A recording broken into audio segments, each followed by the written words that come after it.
Сегодня, 30 июля, юбилей у одного из самых известных спортивных тренеров России Ирины Винер.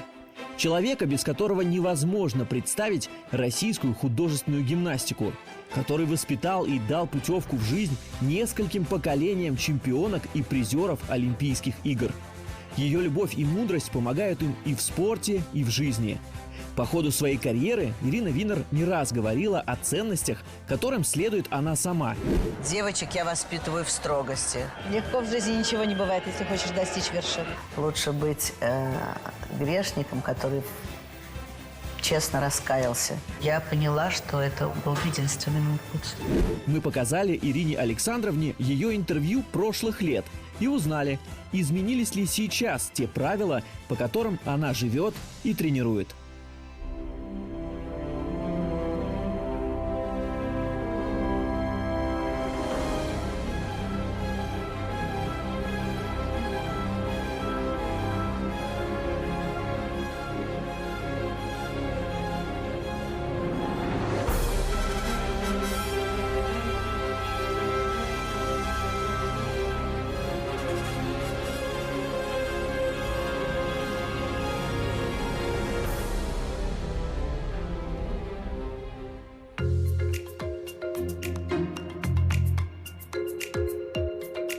Система такая: если ты любишь художественную гимнастику, то и я люблю тебя. Если ты не любишь художественную гимнастику и не трудишься, то и я тебя не люблю, и я тебя убью. Правила для гимнасток в первую очередь очень любить то, чем занимаешься.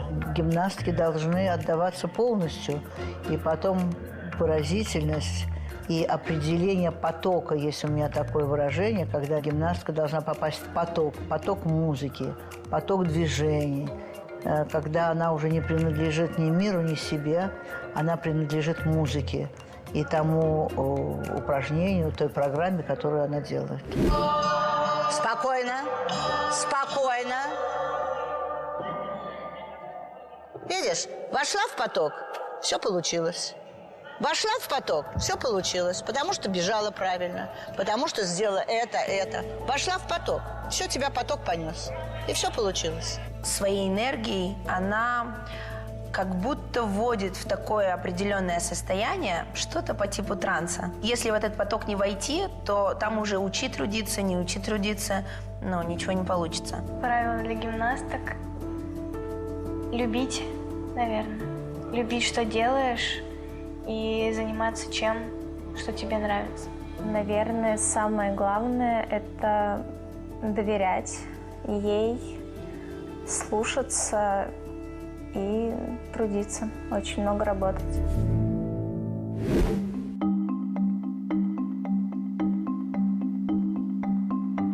Тяжело. Позавидовать сложно. Но надо. А что бывает легко?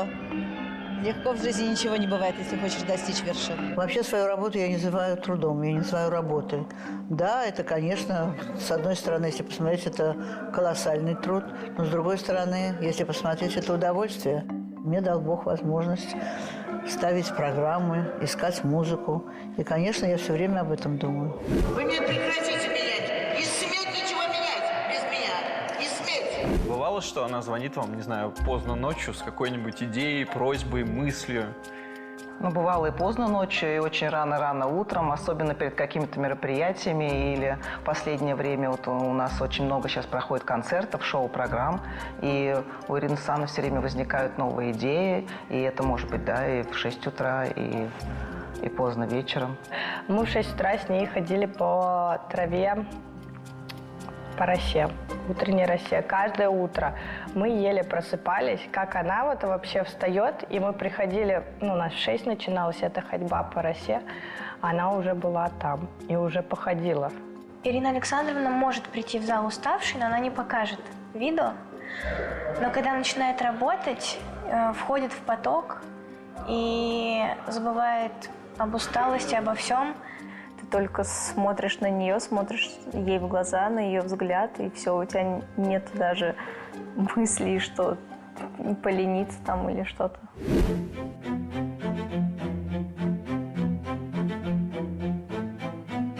Девочек я воспитываю в строгости, что они должны все подарить, и тогда потом, может быть, они получат что-то в ответ.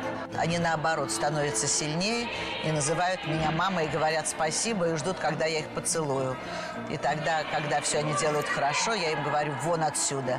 Они улыбаются, счастливы, и 100 раз мне говорят спасибо. Дело все в том, что дети – это особая каста людей, не испорченная, очень светлая и очень справедливая.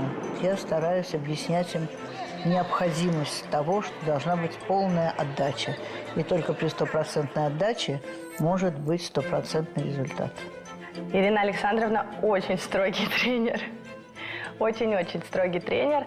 Но я считаю, что это правильно, потому что если не будет строгости и дисциплины на площадке, на тренировке, тогда не будет медалей. Вот так режиссеры актерами работают, понимаешь? Но есть актеры такие, как Анджелина Джоли и Вивьен Ли и так далее, а есть актеры среднячки, и ничего с ними не сделаешь. Их или надо убить, чтобы они в образ вошли, или не знаю, что с ними делать. Было действительно такое, что Ирина Александровна выгоняла меня с тренировок, и за что? Конечно же, за вес. А я поправилась буквально там на 500, что ли, грамм, я не помню. И она смотрит, говорит: а ты взвешивалась сегодня?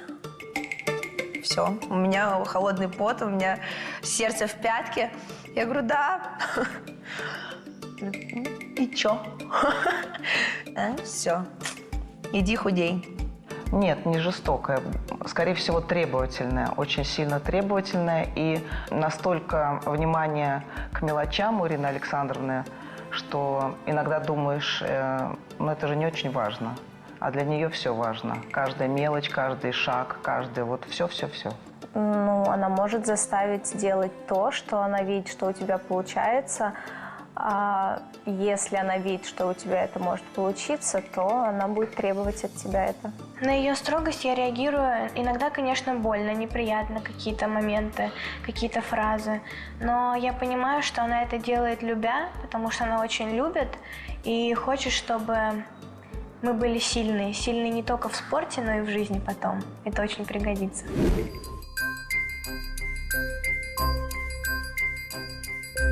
Хотели бы что-нибудь в своей жизни вернуть назад или сделать иначе? Нет, ничего. Не вернуть, не сделать иначе. Вот это точно. Получается, ошибок не было или эти ошибки дороги? Нет, потому что человек должен, метод проб и ошибок, должен, наверное, ошибаться для того, чтобы идеальные люди. Ведь, знаете, лучше быть грешником, который честно раскаялся, чем праведником, который потом согрешил. Дело в том, что я всегда признаю свои ошибки. И даже если я их совершаю перед своими ученицами, я их признаю с удовольствием, прошу прощения и получаю от этого удовольствие. Потому что это правда, что вот я и тогда говорила, что не тот святой, который прожил жизнь в святости, а тот, кто был грешником и раскаялся. Бывает, что она может так сказать: да, я тут была не права. Конкретно со мной, с какой-нибудь постановкой. И да, она иногда говорит: да, я вот тут была не права. Забираю свои слова обратно. После моих ошибок она мне как-то сказала одну фразу. Когда я закончила художественную гимнастику, я эту фразу, признаюсь вам, набила на своем теле. То есть у меня татуировка с ее фразой, с которой она меня ввела. Она звучит на латыни так: «per aspera ad astra». Это означает «через тернии к звездам». Потому что это правда, это так. Без терний не бывает звезд. Не.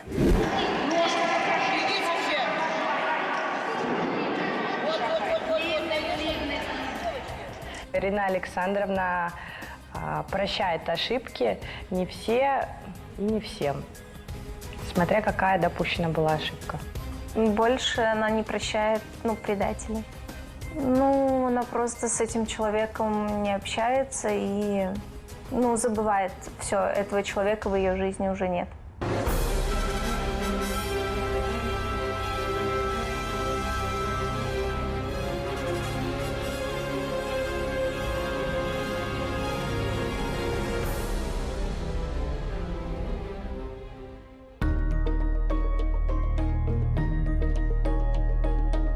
Если человек преодолевает, у него идет специальный свет сверху, и он является хозяином своей судьбы.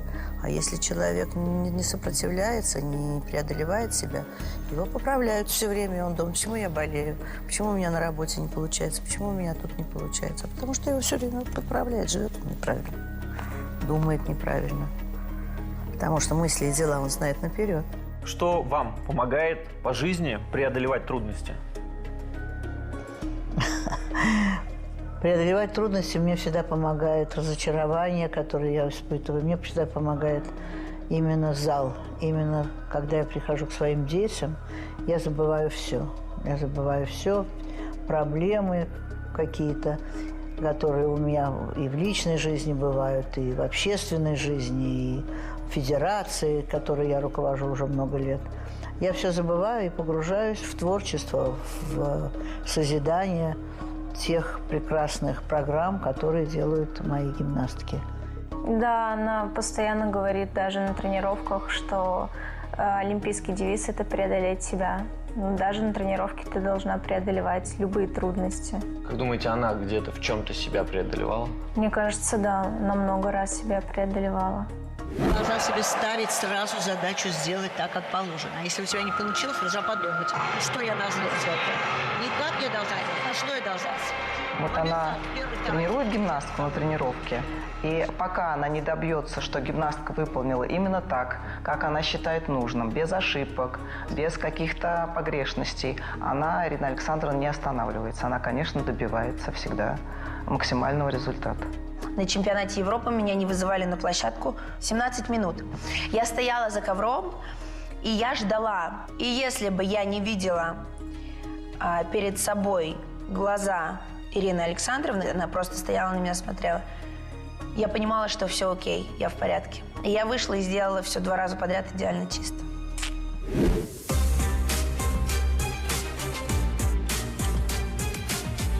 Ну, было, но когда она была в школе, плакала, может быть, за плохую отметку.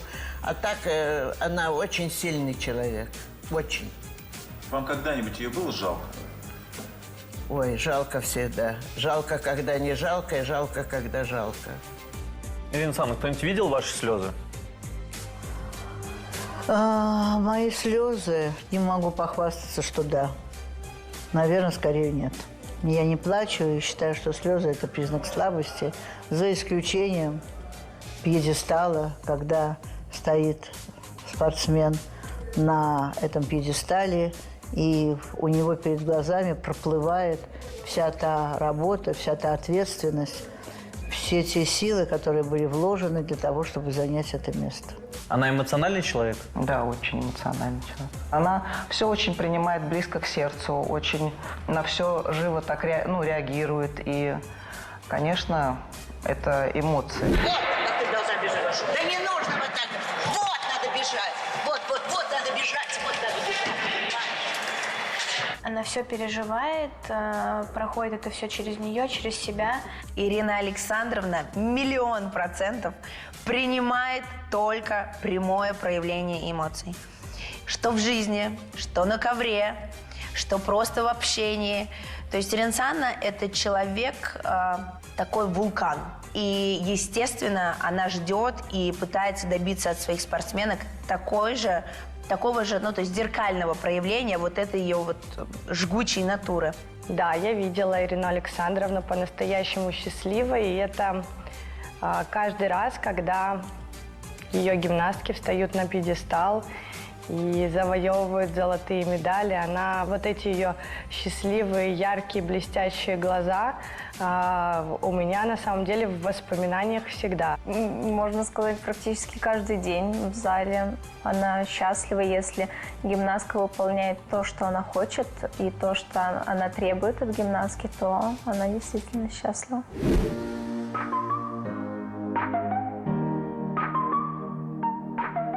Я думаю, что у каждого человека он может определить свою главную дорогу. Что вот здесь на Земле люди приходят для того, чтобы выполнить свой долг.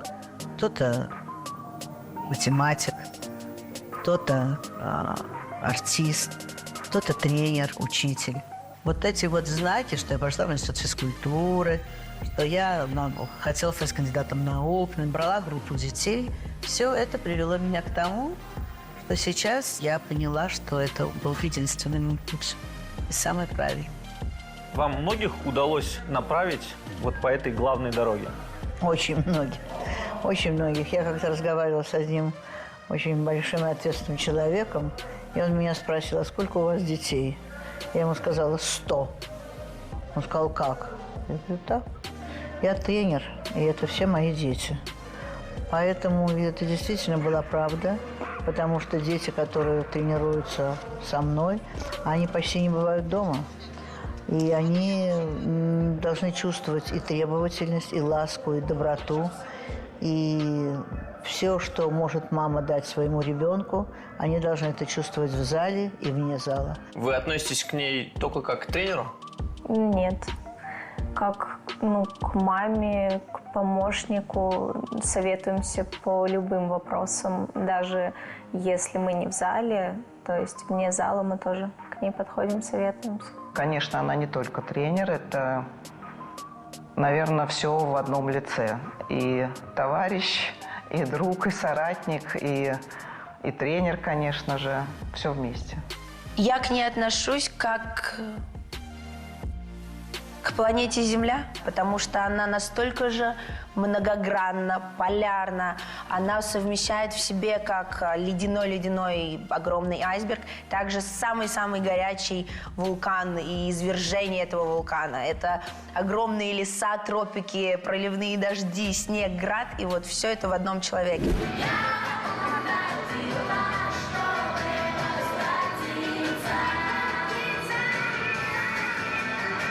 Когда у меня случилась травма, на каждый божий день звонила, спрашивала, как у меня дела, и отправляла ко всем врачам, к самым лучшим.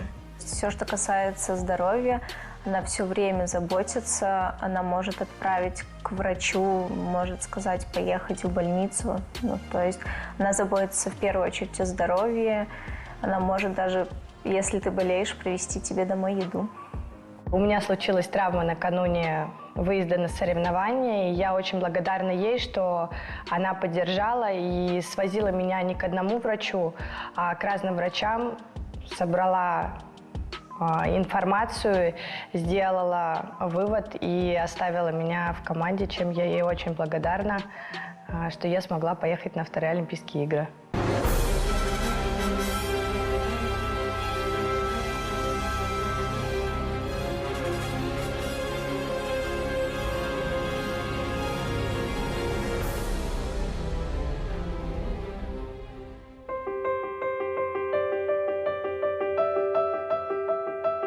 Конечно, платить в этой жизни нужно за все, особенно за талант. Талант ведь там дал бесплатно, Господь Бог, правда? Вот. И мне Он дал его бесплатно, и детям Он дал их бесплатно, этот талант. И его надо отрабатывать. А если его не отработать, это большой грех. Вам пришлось чем-то заплатить? Конечно. Конечно, нужно платить за талант. Платить за талант нужно с лихвой, потому что его могут отнять. Как его дал Господь, так его может и отнять, этот талант. Поэтому надо его отрабатывать. Не то, что платить, а отрабатывать. И я всегда это детям говорю. Тебе столько дано, значит, ты должна его отработать. Свои данные, свои способности. Ее талант во всем. Она гениальный тренер. Такой, как она, нет и не будет. Потому что то, как она чувствует музыку, то, как она чувствует программу, она так рассказывает, так показывает, сама встает. И после этого хочется продолжать работать, приходить в зал. Есть вещи, которые она когда-то нам говорила, но мы понимаем это только сейчас. Когда она пришла тренировать групповое упражнение, она говорила такое замечание: бросаем на пустое место. Ты смотришь на булаву, ты не должна смотреть. Ты должна развернуться и бить. Ты должна развернуться и бить. Ну.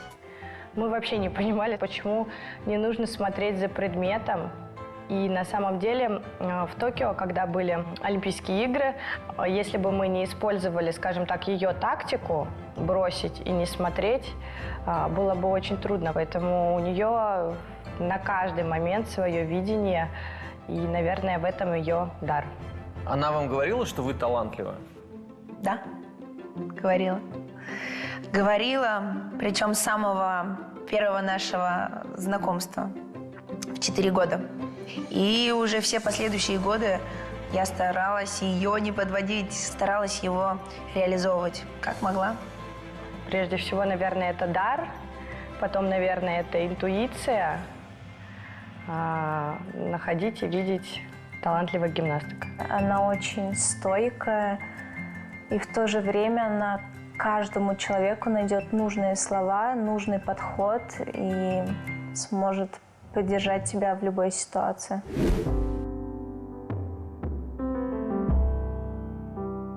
В чем смысл жизни? Смысл жизни, чтобы жить. Разве мало в жизни смысла? Смыслов очень много. Доставлять людям удовольствие, когда те, которые любят тебя, и даже те, которые не любят тебя, аплодируют, и счастливы, и получают удовольствие. Я думаю, что вот это и есть смысл жизни. Когда флаг поднимается страны, это же супер. И когда играет гимн, и твои дети стоят и поют этот гимн и на пьедестале, и в зале, среди болельщиков, и у каждого в душе. Такое происходит. И у меня тоже. Сейчас, что бы добавили вот к вопросу, что для вас смысл жизни? Ничего. У меня ничего не изменилось. Я сразу воспринимала свою профессию как дар Божий. И дар Божий, который выражается в творчестве, в искусстве, в соединении спорта и культуры, движения, именно в искусстве. И высшая награда – это признание того, что твои ученицы лучшие в мире. И в честь них, как и в честь президента, играется гимн и поднимается флаг.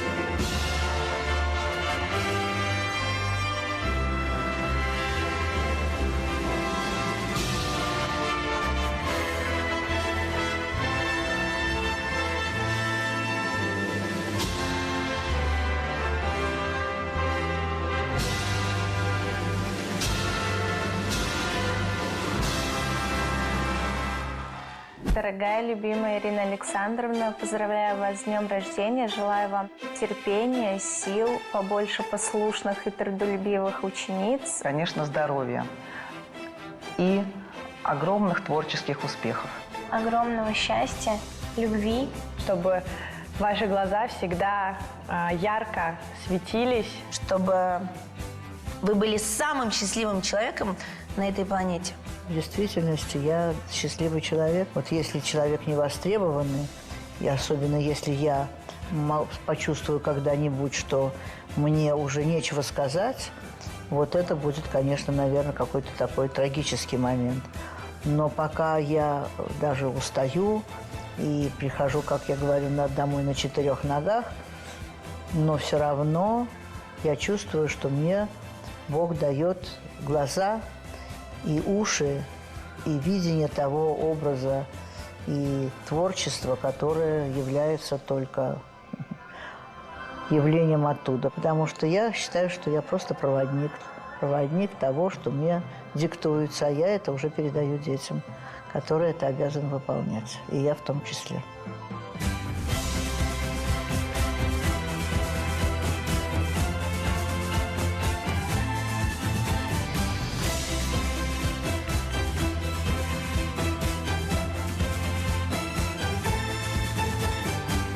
Любовь – это не соловьиный стон.